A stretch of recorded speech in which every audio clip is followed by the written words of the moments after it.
Assalamualaikum warahmatullahi wabarakatuh. Jumpa lagi dengan ICIS Podcast. Tamu kita hari ini luar biasa.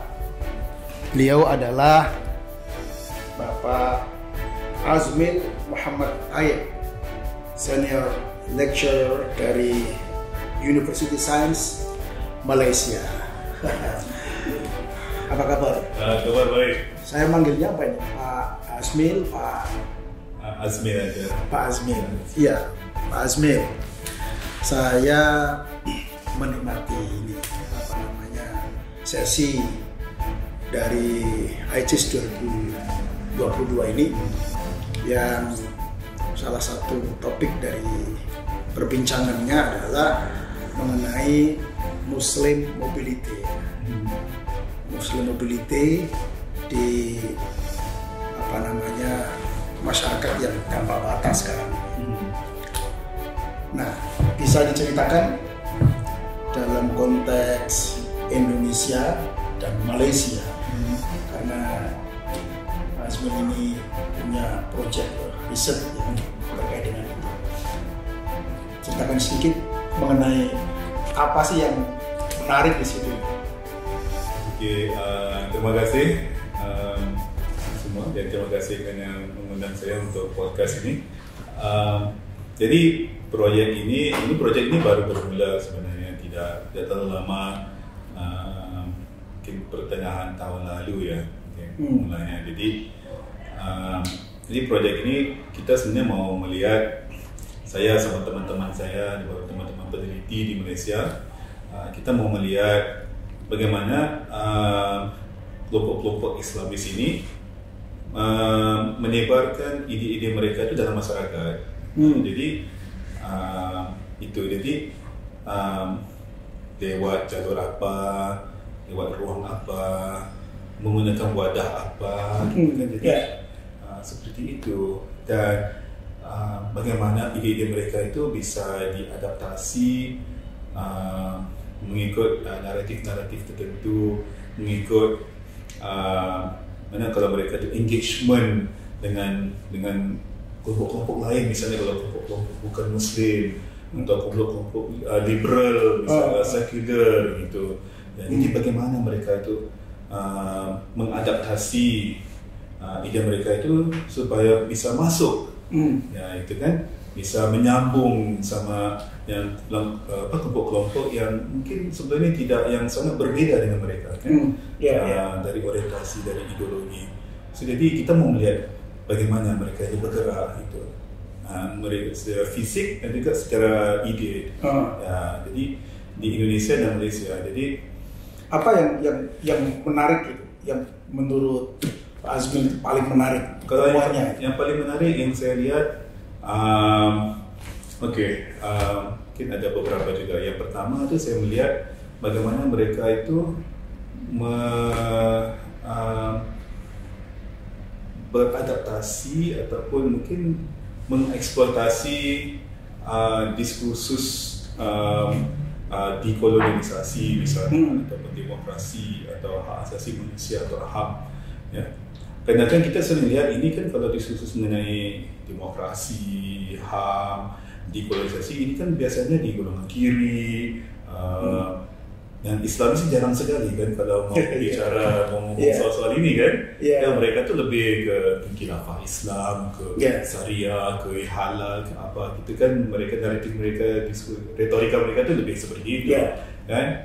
Tapi saya melihat beberapa tahun kebelakangan, terutamanya di Malaysia, yang banyak ada yang Islam ini yang lebih cenderung ke situ, dan melihat ada peluang untuk mereka itu seperti cuba mengubah naratif demokrasi, ataupun saya menggunakan naratif demokrasi atau HAM organisasi untuk memajukan agenda mereka ini.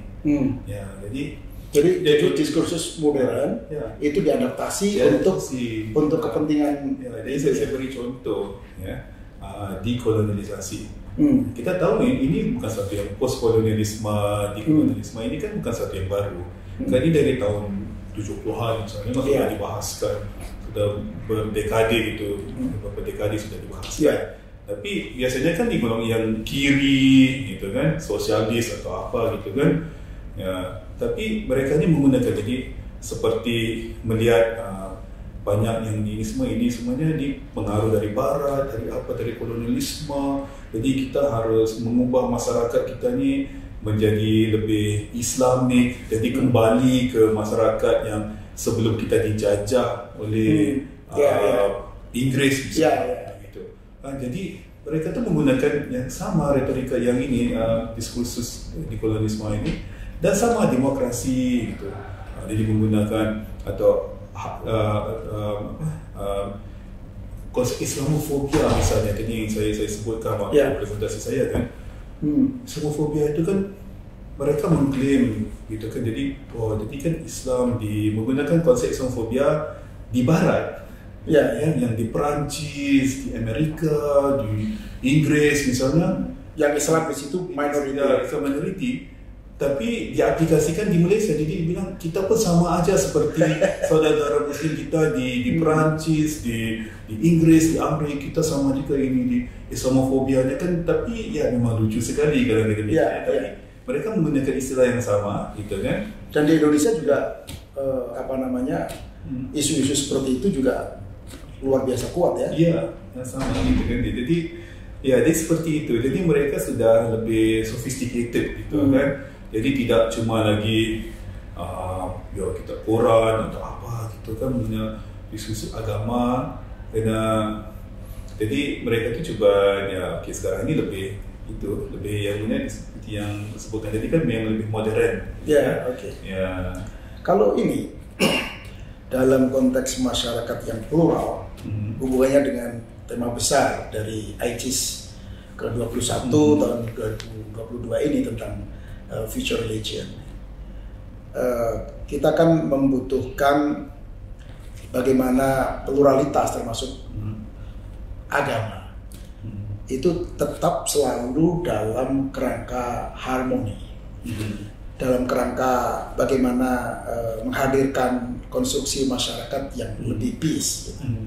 Nah, menurut Pak Azmil, fenomena yang sekarang ini berkembang dan bertumbuh itu kira-kira bagaimana nih kedepannya ini hubungannya dengan persoalan peace, persoalan harmoni, merawat keragaman?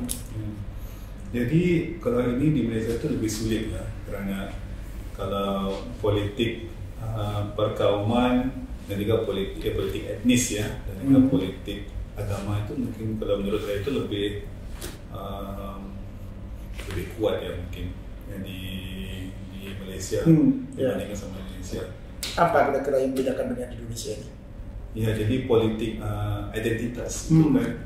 Karena di Malaysia itu memang kan kita punya partai politik yang mewakili kepentingan kaum-kaum tertentu. Jadi kaum Melayu punya partai politik sendiri, Cina punya partai politik sendiri, India punya partai politik sendiri, dan berkembang besar. Yang memang sebagian dari lanskap politik Malaysia kan. Jadi politik Malaysia memang seperti itu, politik etnis, politik agama gitu kan. Jadi kalau yang kelompok-kelompok Islam di sini kan mereka kan berkiprah dalam ranah ini kan, ranah yang politik etnis dan agama ini.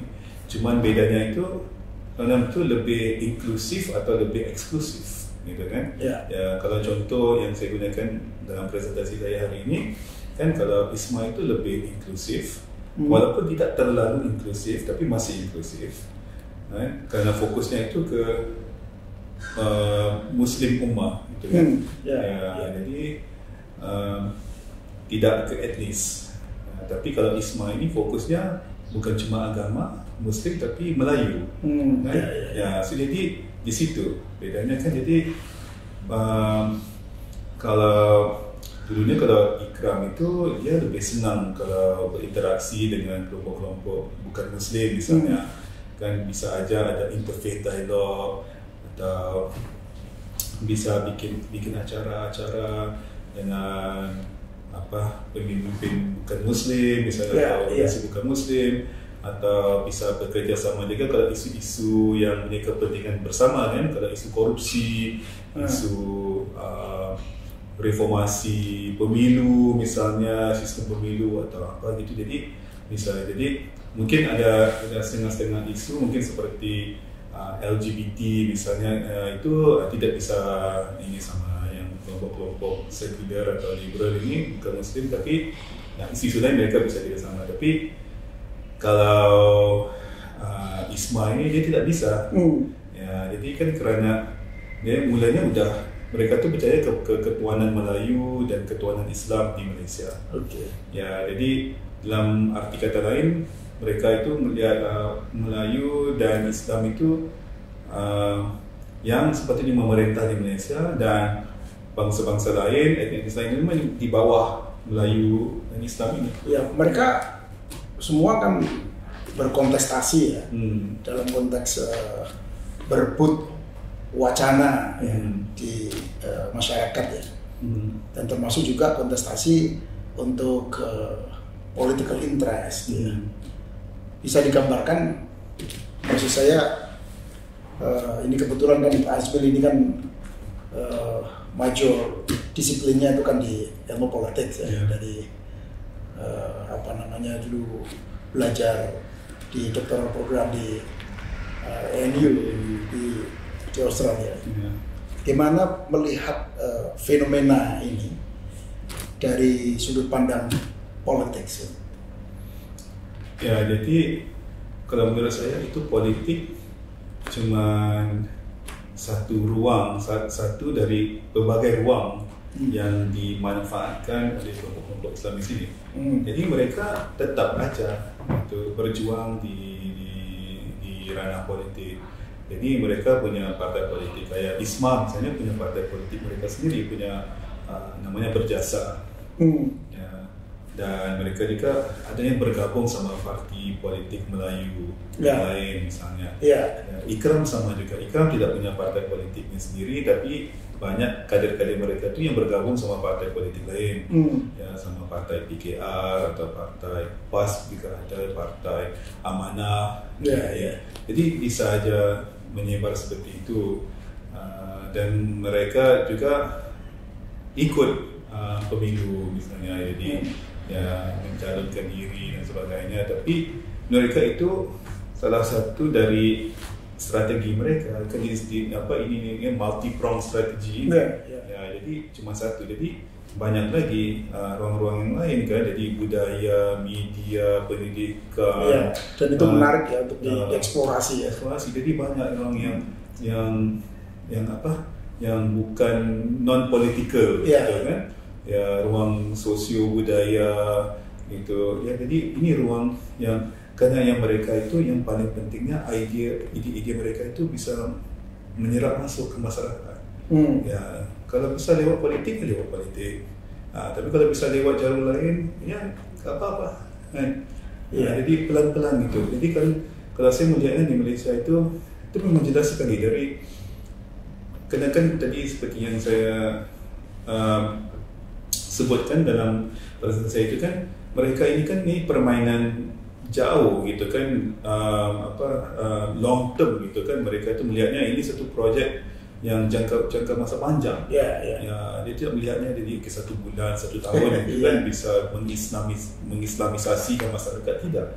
Dan mereka melihatnya ini bisa aja berapa 10, 20, 30 tahun, 50 tahun, tak apa-apa. Yang penting mereka sentiasa bergerak.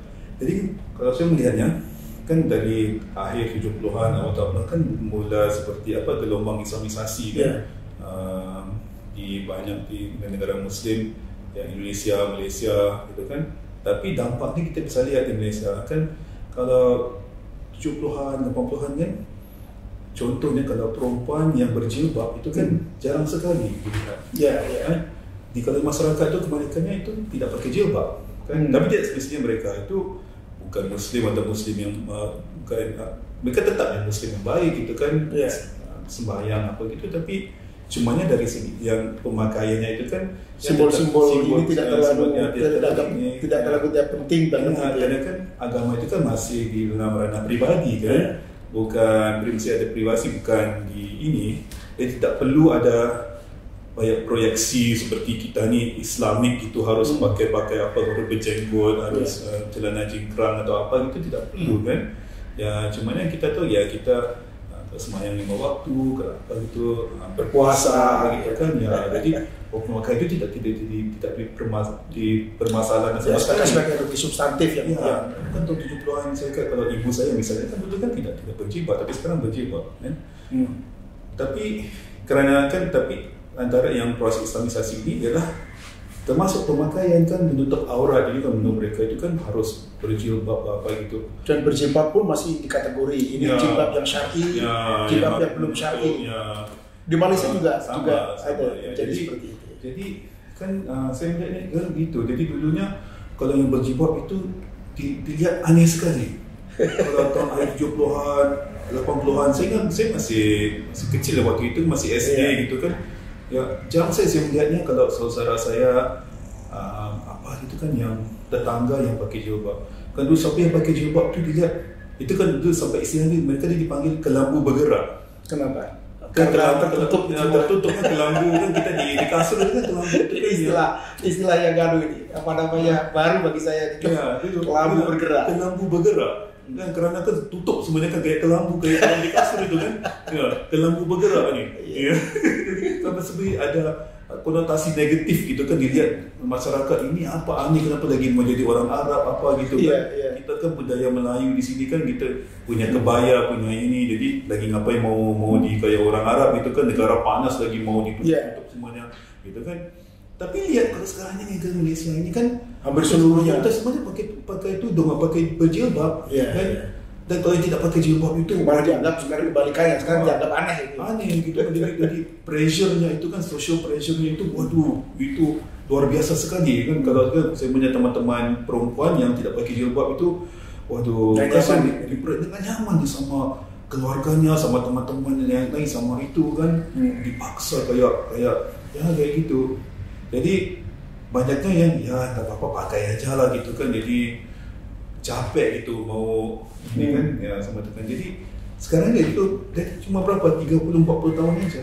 Ya, jadi mereka itu salah satu mission mereka itu sudah tercapai gitu kan. Jadi ini salah satu proses islamisasi. Okey, ini tercapai, mayoritas masyarakat sekarang sudah berjilbab. Gitu. Ya. Sambil kita minum ini biar asyik ini. Oke, kalau ini terkait dengan penyelenggaraan ICIS 2022 ini dari temanya ya, gimana kesan dari Pak Azmi? Kalau saya memang ini ICIS ketiga saya. Ya, ketiga. Jadi yang pertamanya 2018 di Palu, kemudian 2019 di Jakarta. Sebenarnya pandemi, ya saya tidak bisa hadir. Dan kemudian sekarang ini sudah mulai lagi kan. Ya, jadi saya menarik. Saya memang ini kerana saya tahu di Indonesia itu namanya kalau UIN, IAIN itu memang orang di sini memang sangat moderat, progresif gitu kan. Jadi saya memang saya merasa senang setiap kali kalau saya ke ICIS itu kan, kerana saya bisa bikin presentasi seperti ini. Kalau di Malaysia itu kan pasti nggak disenangi sama yang itu. Sampai pasti mereka bilang, kamu lagi ngapain, memburu-burukan kita apa gitu kan. Mereka mikirin seperti itu. Jadi di sini mungkin lebih terbuka, lebih menerima gitu kan. Jadi saya senang sama teman-teman di sini. Dan saya kan sering kadang kerjasama kan teman-teman di UIN Jakarta. Saya dulu sering ada proyek sama PPIM misalnya kan di UIN Jakarta. Ya, dan ya jadi bagi saya ini menarik menurut saya. Jadi tidak ada kalau temanya seperti moderasi apa ini kan memang dari dulu lagi. Ya, cumanya mungkin kita sekarang ini kan lagi G20 ini apa, jadi Indonesia mungkin lagi mau menunjukkan image yang moderat, komunis apa ini kan. Kalau pesan-pesan ke depan ini terkait dengan kehidupan masyarakat agama Ya. Bisa disampaikan gitu. Kalau pesan saya itu kan, saya harap kalau lanskap agama yang di Indonesia ini sekarang yang terbuka, yang ini jadi marketplace of ideas ini kan, saya harap bisa dikekalkan ya, ke masa depan gitu kan. Ini sangat baik itu untuk untuk kebaikan agama itu sendiri, kerana kan kita bisa agama itu kan bukan satu yang jumud, yang statik gitu kan. Jadi kita perlu ada adaptasi persaingan seperti ini supaya kita tahu jadi pegangan kita itu kan yang kukuh, yang apa gitu kan ya. Jadi dan bagi saya itu lebih, kalau ada seperti ini kan kita lebih memupuk sifat empati yang penting umum kalau kita hidup dalam masyarakat yang Bhinneka Tunggal Ika seperti Indonesia dan juga Malaysia kan yang masih berbilang kaum agama kan ya. Jadi bagi saya penting sekali. Jadi dan bagi saya lah, kalau yang paling penting itu ialah kan agama ini kan akhirnya itu kan hubungan kita sama Tuhan. Jadi itu pada penghujungnya itu masih di ranah pribadi, kepercayaan kita itu sendiri kan. Jadi makanya tidak boleh dipaksa kan. Jadi itu saya menarik di Indonesia itu karena kepercayaan kita itu tak kira lah kita, walaupun di sini kan kalau sepatutnya kan kalau orang Islam Muslim itu kan jauh lebih banyak dari di Malaysia misalnya kan, dari persentasinya kan lebih tinggi kan dari Malaysia. Tapi di Malaysia itu kan kepercayaan kita itu dipaksa oleh pemerintah kan, kerana ada ortodoksinya ini kan dipaksa seperti kamu kalau mau jadi Muslim harus seperti ini gitu ya. Tapi itu tidak terjadi di Indonesia. Dan kita bisa aja, kerana ada keterbukaan ini kan, kita bisa aja memilih mungkin yang mungkin lebih cocok dengan kita, sama kita kan, lebih sesuai gitu. Saya rasa lebih menarik seperti itu, dan bahkan orang lebih tertarik ke agama. Bagi saya itu kerana tidak orang yang suka yang kalau dipaksa kan. Apa-apa kalau dipaksa buat sesuatu pasti kita tidak suka kan. Dipaksa waktu kita kecil dipaksa makan sama ibu, kita tak suka. Kita tak mau makan sayur gitu. Jadi keywordnya jangan dipaksa, dan itu untuk kebaikan agama itu sendiri. Benar. Ya, saya rasa itu keywordnya kalau saya bisa menutup podcast ini kan. Dalam Islam ini kan tidak ada paksaan. Dalam Quran kan surah Al-Baqarah itu kan tidak ada paksaan. Ya, tidak ada paksaan. There is no compulsion in Islam, in religion. Jadi itu kan. Dalam Quran itu saya sebut. Jadi kalau kita di dalam hati tidak percaya, walaupun di luarnya kita kelihatannya percaya semuanya itu kan, tapi dalam dia tidak. Jadi bagi saya itu tidak bermakna sama sekali. Oke, saya rasa semoga harapan ini betul-betul terjadi ya. Terima kasih. Dan waktunya sudah habis ini kita. Terima kasih sekali perbincangan yang luar biasa menarik dengan Pak Azmil dari University Science Malaysia. Semoga kita bisa bertemu kembali. Insyaallah. Dan terima kasih. Assalamualaikum warahmatullahi wabarakatuh.